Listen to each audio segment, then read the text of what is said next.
corrido para Federico Villa. Ahorita me la canta, nomás tocan tu camino. Federico Villa fue mucho más que la voz de Caminos de Michoacán. Fue el eco de una generación que buscaba identidad entre guitarras y versos, el símbolo de un México profundo, arraigado y terco como sus montañas. Durante años, su voz resonó en fiestas, en radios, en cantinas, y su nombre era sinónimo de autenticidad. Pero hubo un día, un momento exacto, en que dejó de cantar en público. Se alejó de los escenarios, canceló entrevistas, y entre las sombras de su rancho empezó a escribir no canciones, sino nombres. Lo que pocos sabían, estimados televidentes, es que Federico Villa no se fue en paz. A pesar de su legado musical, a pesar de la admiración del pueblo, él cargaba con heridas que nunca cerraron. 5 personas, 5 traiciones, marcaron su vida con tanta fuerza que él mismo confesó: perdonar sería mentirme a mí mismo. Uno fue un ídolo del cine, otro, un colega de la música, uno más, su propia sangre. Dicen que antes de morir, Federico guardaba un papel doblado dentro de una Biblia vieja. Un papel con 5 nombres tachados con tinta roja. Nadie sabe si fue una despedida o una sentencia. ¿Quiénes eran esas personas? ¿Qué ocurrió realmente entre bambalinas, lejos del aplauso y la fama? ¿Y por qué hasta el final de sus días se negó a otorgarles el perdón? Esta noche, revelaremos esa lista. Y quizás también el verdadero rostro de Federico Villa. Nacido en Zamora, Michoacán, en 1941, Federico Villa creció entre el aroma del campo, el lodo de las calles polvorientas y la música que salía de los radios de bulbos. Desde joven, supo que su destino no estaba en la tierra ni en la política local, sino en la canción ranchera, ese género que retrataba el alma dolida del pueblo. Su voz, áspera, intensa, pero cargada de emoción, pronto empezó a resonar en ferias regionales, donde la gente quedaba pasmada ante su interpretación desgarradora de temas tradicionales. Villa no tenía el rostro de galán ni los padrinos del espectáculo, pero tenía una virtud que ningún productor podía fabricar: autenticidad. Con esa bandera, logró abrirse paso hasta grabar su primer gran éxito, Caminos de Michoacán. Aquella canción, con un aire melancólico y profundamente nostálgico, no solo se convirtió en su himno personal, sino en un himno del estado entero. Se cantaba en bodas, funerales, celebraciones patrias y hasta fue prohibida en algunas emisoras por provocar demasiado sentimiento. En los años 70 y 80, Federico Villa alcanzó el punto más alto de su carrera. Participó en más de una decena de películas mexicanas, la mayoría del género western o ranchero, compartiendo pantalla con figuras como Antonio Aguilar y Lucha Villa. Pero a diferencia de otros, él nunca permitió que su carrera musical se diluyera por la actuación. Villa era, ante todo, un cantor del pueblo. La crítica lo llamaba la voz de la herida mexicana. Y no era para menos. Sus letras hablaban del abandono, de la lealtad traicionada, del regreso imposible. A menudo, cuando interpretaba en vivo sus canciones más sentidas, se le quebraba la voz, no por técnica, sino por emoción pura. «Ese hombre canta con el corazón sangrando», dijo una vez una periodista de la revista Teleguía. Sin embargo, no todo era alegría. Federico fue siempre un hombre rebelde ante las imposiciones del medio. Rechazó contratos con disqueras transnacionales que exigían modernizar su estilo. Se negó a cantar duetos con artistas que consideraba oportunistas y denunció en entrevistas la invasión de narcomúsica en la tradición ranchera. Esa actitud le granjeó el respeto del pueblo, pero también el rechazo de figuras poderosas del medio artístico. Mientras otros aprovechaban el escaparate de Televisa y las giras por Estados Unidos para vender su imagen, Federico elegía los palenques pequeños, los auditorios municipales, los pueblos sin nombre. Ahí donde canta sin luces, pero con verdad, dijo alguna vez, y así se forjó una carrera más profunda que comercial, más respetada que aplaudida. El público lo veía como un hombre íntegro, casi terco. Sonreía poco, no se prestaba a escándalos, y nunca respondió con diplomacia cuando se le preguntaba por colegas a los que no respetaba. Respondía con franqueza, incluso si eso significaba enemistarse con ídolos nacionales. A los ojos del pueblo, Villa era la encarnación del orgullo michoacano. Fuerte, leal y brutalmente honesto. Pero detrás de esa imagen de fortaleza se escondían muchas heridas. El rechazo del medio, la traición de personas cercanas, los silencios familiares. Todo eso se fue acumulando en su interior. Y aunque en sus canciones hablaba de perdón y regreso, en la vida real nunca olvidó a quienes le fallaron. Ahora, estimados televidentes, es momento de abrir esa caja de verdades, porque Federico Villa, el cantante de Las Almas Rotas, guardaba en secreto una lista que no era musical, sino personal. Una lista con 5 nombres que marcaron su historia de forma irreversible. El primero en esa lista de nombres que Federico Villa nunca perdonó fue, para sorpresa de muchos, una figura sagrada del entretenimiento mexicano, Mario Moreno, Cantinflas. El rey de la comedia, el ícono del cine de oro, el hombre admirado por presidentes y artistas, pero también, según Villa, alguien que despreció profundamente las raíces del pueblo llano. Todo comenzó en un evento cultural a mediados de los años 80, donde Villa fue invitado a cantar un tema representativo de Michoacán.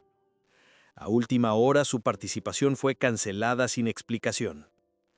Años después, en una entrevista concedida al periodista Raúl Torres, Villa dejó entrever que Cantinflas habría presionado para excluirlo por considerarlo demasiado regional y poco televisivo. Para Federico, eso fue una humillación injustificable.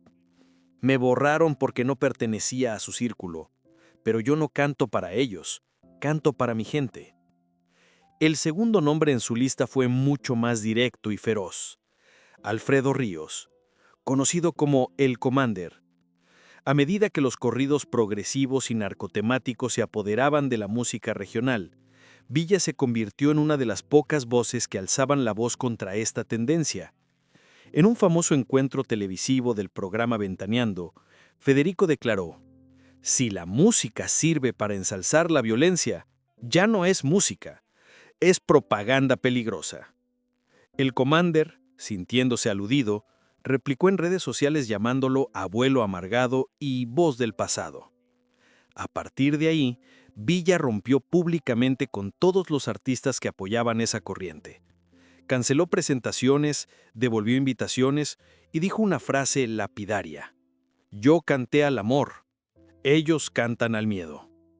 Para Federico, el Commander no era solo un exponente equivocado del género, era un símbolo de todo lo que él rechazaba. El tercer personaje en discordia fue quizá el más sorprendente: Jorge Hernández, voz líder del legendario grupo Los Tigres del Norte. Aunque ambos eran defensores de la cultura popular, el conflicto entre ellos era más profundo que cualquier diferencia musical. En entrevistas privadas, Villa confesaba su frustración por el dominio abrumador que el grupo ejercía en los escenarios y medios. A veces parece que solo hay espacio para ellos. La tensión escaló cuando en 2001, durante un festival de música norteña, Villa fue excluido del cartel a último momento, supuestamente por decisión de la producción, pero rumores apuntaban a que Hernández había influido para evitar su presencia. A partir de ahí, ambos mantuvieron una fría relación, marcada por declaraciones veladas. En una entrevista, Villa dejó caer una frase que muchos consideraron dirigida a los Tigres: «Hay quienes cantan a los migrantes, pero viven como reyes». Estos 3 nombres, Cantinflas, El Commander y Jorge Hernández, representaban para Federico Villa traición a los principios fundamentales de la música tradicional: respeto, humildad y conexión con el pueblo. No eran simples rivales, eran figuras que, en su visión, habían dañado la esencia misma del género ranchero. Pero lo más impactante no era solo su enojo, sino su negativa absoluta a reconciliarse. Villa, conocido por cantar versos sobre el perdón, se negaba en la vida real a practicarlo con estos 3 hombres. Y cuando se le preguntaba por qué, respondía sin rodeos. Porque ellos no lo merecen, y yo no soy un hipócrita. Esas palabras, duras y definitivas, resonaban como un eco de orgullo y dolor. Para muchos, fueron una muestra de carácter. Para otros, una carga innecesaria en sus últimos años. Pero lo cierto es que Federico Villa nunca cedió. Hasta su último suspiro, mantuvo firme su postura, dejando claro que la traición artística también es una forma de muerte. Estimados televidentes, 3 nombres ya han sido revelados, pero los 2 que faltan no fueron enemigos de escenarios, ni de fama. Fueron heridas mucho más íntimas, más personales y quizás más dolorosas, porque cuando la traición viene de alguien cercano, la cicatriz nunca cierra del todo. Los 3 primeros nombres en la lista de Federico Villa eran figuras del espectáculo, artistas con los que compartió en mayor o menor medida los reflectores y los desacuerdos públicos. Pero los 2 últimos, esos no se gritaban en entrevistas ni se susurraban en camerinos. Esos nombres se llevaban por dentro, como espinas enterradas en el corazón. Uno de ellos fue un colega que lo igualó en fama. El otro, la sangre que le dio la espalda. El cuarto nombre en esa lista era Vicente Fernández. Ambos nacieron en estados vecinos, Michoacán y Jalisco, y ambos construyeron sus carreras en el mismo terreno, el de la canción ranchera pura, sin adornos, sin concesiones. Sin embargo, la relación entre ellos fue todo menos fraterna. Aunque compartían escenarios en festivales y aparecían en las mismas emisoras, la tensión era evidente. Federico solía decir, «Yo canto con el alma», otros con la aprobación de las disqueras. No mencionaban nombres, pero la alusión era clara. Villa sentía que Vicente había traicionado la esencia de la música ranchera, adaptándose a los intereses comerciales, firmando con grandes compañías y rodeándose de un séquito mediático. Convertir el dolor del pueblo en espectáculo no es cantar con dignidad, comentó una vez en una entrevista radial. En privado reconocía que la voz de Fernández era poderosa, pero su molestia no era por talento, sino por actitud. Mientras yo iba a palenques en pueblos sin nombre, él cobraba fortunas en Las Vegas. La ruptura definitiva llegó cuando Federico fue invitado a una gala en Guadalajara donde Fernández sería homenajeado. Villa rechazó asistir, alegando motivos personales, pero después se supo que había dicho a un amigo cercano: «Prefiero quedarme en mi rancho antes que aplaudir a quien nunca me respetó». A partir de ese momento, no volvieron a cruzar caminos. No hubo reconciliación, ni siquiera cuando ambos ya enfrentaban los estragos de la edad y la enfermedad. «No somos enemigos, pero nunca fuimos hermanos», afirmó en su última mención pública sobre Vicente. El quinto y último nombre fue, quizás, el más doloroso: su propio hijo. Nunca lo mencionó con nombre, pero en varias ocasiones aludió a una traición familiar que lo marcó para siempre. Según allegados, se trataba de uno de sus hijos mayores, quien decidió vender parte de los derechos de las canciones de Villa a una disquera sin su consentimiento. Cuando el cantante se enteró, intentó anular el contrato, pero ya era legalmente válido. La herida no fue solo económica, fue moral. Para Federico ese acto representó un quiebre en la confianza, un acto imperdonable. «Mi hijo se vendió, no por hambre, sino por codicia». Desde ese momento cortó toda comunicación. Cuando fue internado en el hospital por problemas respiratorios, varios hijos lo visitaron, pero a uno se le negó la entrada. Nadie lo confirmó públicamente, pero los rumores apuntaban al mismo nombre que figuraba en aquella traición. En una de sus últimas entrevistas, Federico confesó, con una mirada triste: «Perdonar es fácil, cuando no es la sangre la que te traiciona». Esa frase quedó grabada en la memoria de quienes lo admiraban, no solo como artista, sino como hombre. Y así, estimados televidentes, completamos la lista. 5 nombres. 5 capítulos oscuros en la vida de un hombre que cantó sobre el amor y el perdón, pero que en su intimidad guardó rencores que jamás cicatrizaron, porque incluso los ídolos tienen heridas que no se ven. En los últimos años de su vida, Federico Villa ya no subía a los escenarios, pero su voz seguía resonando en las radios, en los pueblos, en los recuerdos. En su rancho de Michoacán, rodeado de montañas y memorias, vivía con una serenidad extraña, sin muchos amigos, sin entrevistas, sin homenajes. Para el público, era la imagen del retiro digno, pero para quienes lo conocían de cerca, era un hombre que había aprendido a convivir con el rencor. Sus hijos lo visitaban por turnos. Su salud empezaba a deteriorarse. Padecía dificultades respiratorias y su andar ya no tenía firmeza, pero su mente, afirman algunos cercanos, se mantenía aguda. Solía sentarse por las tardes a leer cartas antiguas, a escribir pensamientos sueltos o a mirar hacia el horizonte sin decir una palabra. A veces murmuraba nombres, a veces se le veía con los ojos llenos de humedad.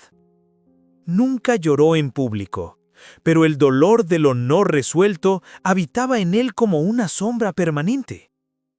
Se cuenta que un día, en una conversación con un amigo íntimo, Villa dijo: «Si uno perdona por obligación, ¿realmente está perdonando?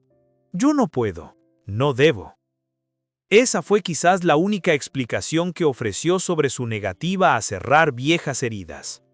Para él, el perdón no era automático ni diplomático. Era una verdad profunda que debía nacer del alma, y si el alma no lo sentía, entonces no había razón para fingirlo. En sus últimos días, una de las personas de su entorno intentó organizar un encuentro con el hijo con quien estaba distanciado. Pero Federico, con voz suave pero firme, dijo: «No quiero ver a quien me vendió por monedas». No hubo más discusión. La puerta se mantuvo cerrada. El reencuentro, imposible. Sobre Vicente Fernández, se sabe que, al enterarse del agravamiento de salud de Villa, envió un mensaje breve a través de un tercero: «Le deseo paz». Federico no respondió. Solo asintió con la cabeza como quien agradece sin olvidar. Un día antes de su fallecimiento, se dice que tomó una hoja de papel y escribió 3 líneas. Nadie ha querido revelar exactamente qué decía ese mensaje, pero una persona del círculo familiar lo resumió así: «No era un adiós, era un recordatorio de lo que fue y de lo que eligió no perdonar». Federico Villa partió sin reconciliaciones, sin grandes funerales televisivos, sin cámaras ni discursos preparados, solo con su familia más cercana, con su guitarra antigua en un rincón y con esa lista secreta, escrita a mano, guardada entre páginas de una Biblia gastada. Para muchos, fue una partida solitaria. Para otros, fue la muerte coherente de un hombre que vivió y murió según sus principios. Estimados televidentes, no todos los finales traen redención. A veces, lo único que queda es la verdad, dura, implacable, pero auténtica, de un hombre que se negó a fingir perdones que nunca sintió. Federico Villa fue, sin duda, una leyenda del canto popular mexicano. Su voz acompañó generaciones.